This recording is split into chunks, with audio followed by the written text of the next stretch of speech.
Voltei para nossa aula de geografia. Peguem o livro de vocês e abram ele lá na página 100. Como surgiram as formas de relevo? Então, nós estamos falando sobre os relevos já tem alguns dias, não é mesmo? As montanhas, os vales, as depressões, os planaltos. Então, hoje nós vamos ver como surgiram esses relevos. Vocês acham que durante toda a existência do planeta Terra sempre teve os relevos sempre tiveram a mesma estrutura? Eles sempre foram iguais ou não? Então calma que a gente vai perceber ao longo dos textos que nós vamos ler hoje. Então, as camadas da Terra. A Terra, o planeta que habitamos, é formado por camadas com características como espessura e dureza bastante diferentes. A estrutura da Terra pode ser comparada à estrutura de um ovo. Como assim, tia? Por que um ovo? Então, observem aqui essa imagem, ó. É o planeta Terra. Então, o livro fala que é como se a crosta terrestre seria a casca do ovo. Aí, o manto seria a clara. E depois aqui, o núcleo seria a gema do ovo. Ele fala assim, ó.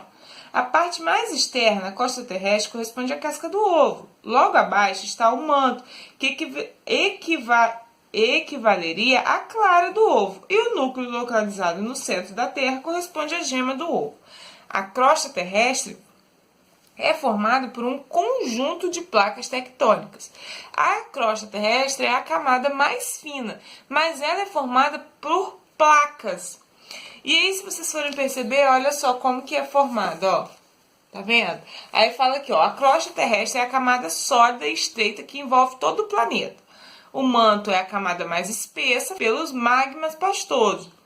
E o núcleo, dividido em núcleo externo e núcleo interno, apresenta elevadíssimas temperaturas e encontra-se parte do estado líquido e parte em estado sólido.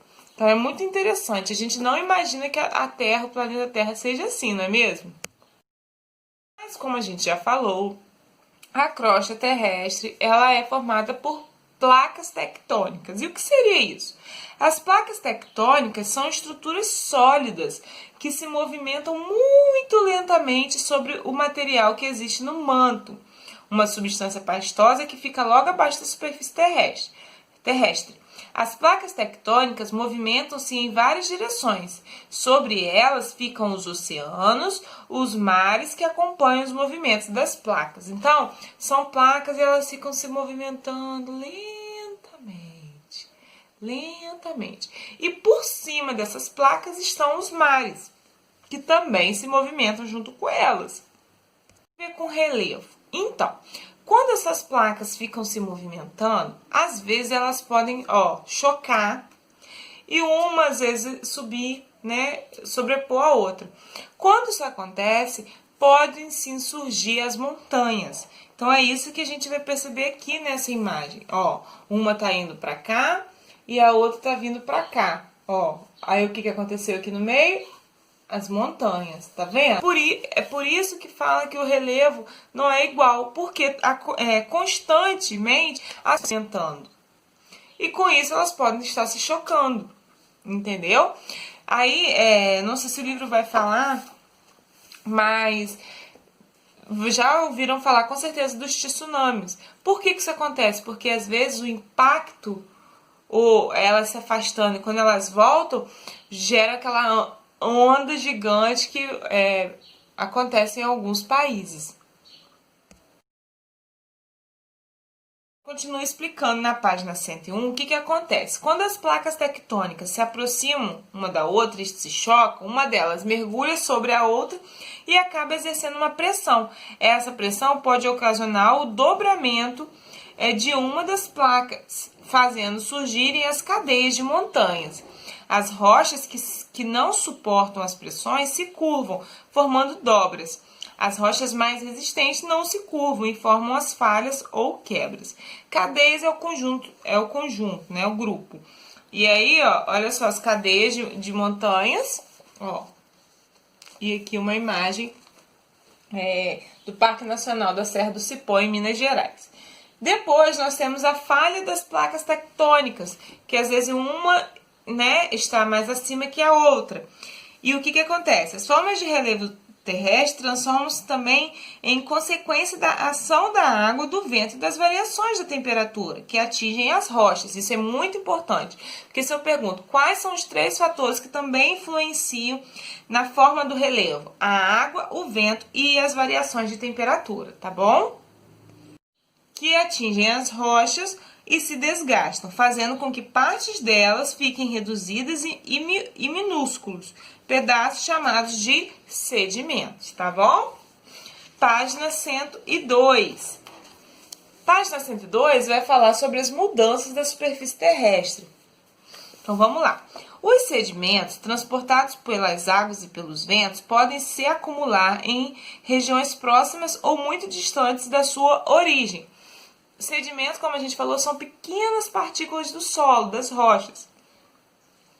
Esse processo de desgaste das rochas vão mudando a forma do relevo e o acúmulo de sedimentos em determinadas áreas dá origem a novas formas de relevo, como as planícies e as depressões. Aí aqui tá falando, ó, ele mostra um exemplo da Barra do Sauí em São Sebastião, São Paulo. Tá legal? Então agora, meus amores, vocês vão fazer a atividade aqui, ó, do número 1. Depois vocês vão virar e fazer a atividade da página 103 também. Então, a nossa aula está chegando ao fim. O que a gente conseguiu aprender hoje? Que a forma do relevo ela muda constantemente e que está ligado com a formação do globo terrestre, né? Da Terra. Porque depende muito das placas tectônicas. E onde estão as placas tectônicas? Na crosta terrestre. Também vimos que o globo ele é formado pela crosta terrestre, pelo manto, pelo núcleo externo e pelo núcleo interno, não é mesmo? Às vezes nem fala-se núcleo externo e núcleo interno. Às vezes só usa mesmo falar sobre o núcleo. Então seria crosta terrestre, manto e núcleo, tá?